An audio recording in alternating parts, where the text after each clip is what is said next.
দৌলতদিয়া ফেরিঘাটে বাসডুবির ঘটনায় এখনো পর্যন্ত ২৫ জনের মরদেহ উদ্ধার করা হয়েছে। এখনো নিখোঁজ রয়েছে বেশ কয়েকজন। সেখানকার সবশেষ খবর জানাতে সরাসরি যুক্ত হচ্ছেন ফেরিঘাট থেকে আব্দুল আলিম ও রাজবাড়ী সদর হাসপাতাল থেকে মেহেদী হাসান রাজু। প্রথমেই যাচ্ছি আলিমের কাছে। আলিম, আমরা এখনো পর্যন্ত ২৫ জনের মরদেহ পাওয়ার খবর পেয়েছি। নিখোঁজ কতজন রয়েছেন এবং উদ্ধার কাজের পরিস্থিতি আপনি কেমন দেখছেন?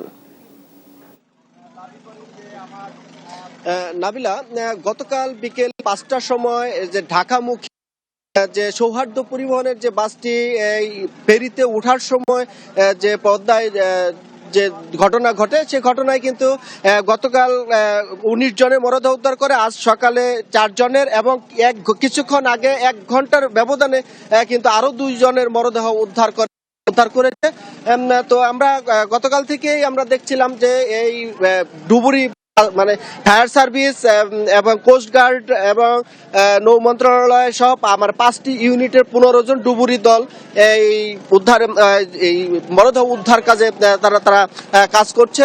আমরা কথা বলেছি জেলা প্রশাসন, পুলিশ প্রশাসন সহ যে কর্মকর্তা রয়েছে তারা যেটি জানিয়েছে যে এ পর্যন্ত মোট ২৫ জনের মরদেহ উদ্ধার হয়েছে। তো আরো কিছু মরদেহ থাকতে পারে। কিছু স্বজনরা এখন পর্যন্ত ঘাট এলাকায় তারা অপেক্ষা রয়েছে।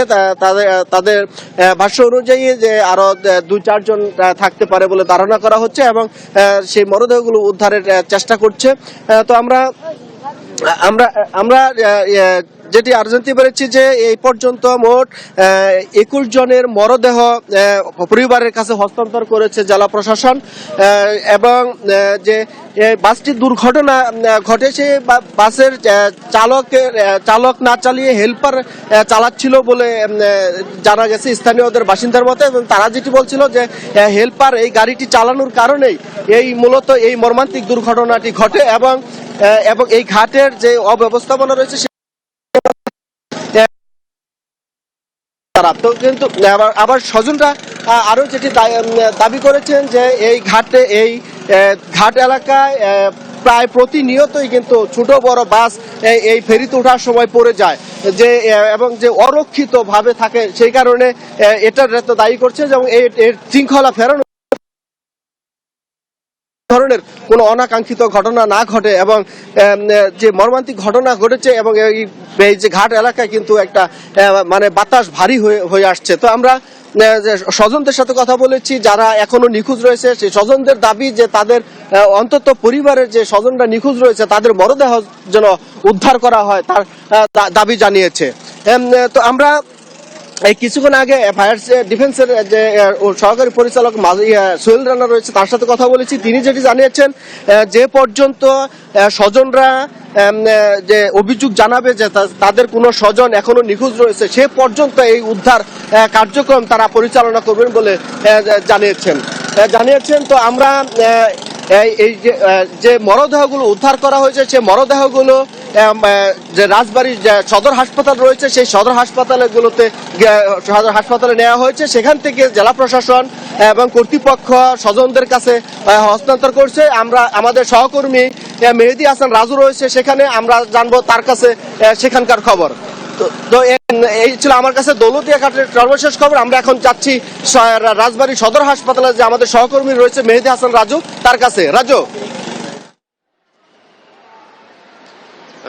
ধন্যবাদ আলিম ভাই। আপনারা জানেন যে গতকালকে ঢাকাগামী একটি বাস কিন্তু দৌলতদিয়া ৩ নম্বর ফেরিঘাটের পল্টন থেকে কিন্তু ব্রেক করে কিন্তু নদীতে পড়ে যায় এবং এই ঘটনার পরপরই কিন্তু বিআইডব্লিউটিএ এবং নৌ পরিবহন সহ ফায়ার সার্ভিস সহ অন্যান্য সংশ্লিষ্ট যারা আছে তারা কিন্তু এই বাসটি কিন্তু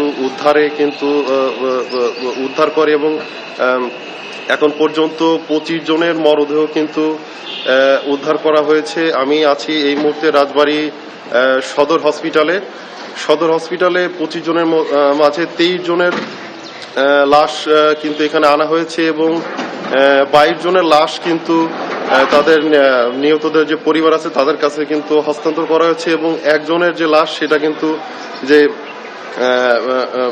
সদর হসপিটালে যে লাশ কাটা যে লাশের যে সংশ্লিষ্ট স্থান আছে সেখানে রাখা হয়েছে।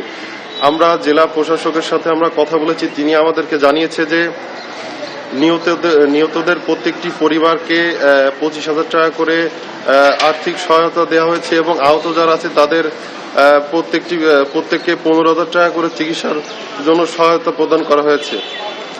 তো এখন পর্যন্ত সব মিলিয়ে যে সার্বিক যে পরিবেশ, সেই পরিবেশে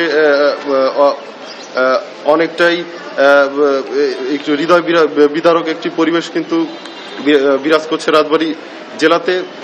তো সব মিলিয়ে যে বলা চলে যে রাজবাড়ী যে দৌলতদিয়া রাজবাড়ির যে দৌলতদিয়া প্রান্তের যে দূর জি ধন্যবাদ নাবিল আপনাকে।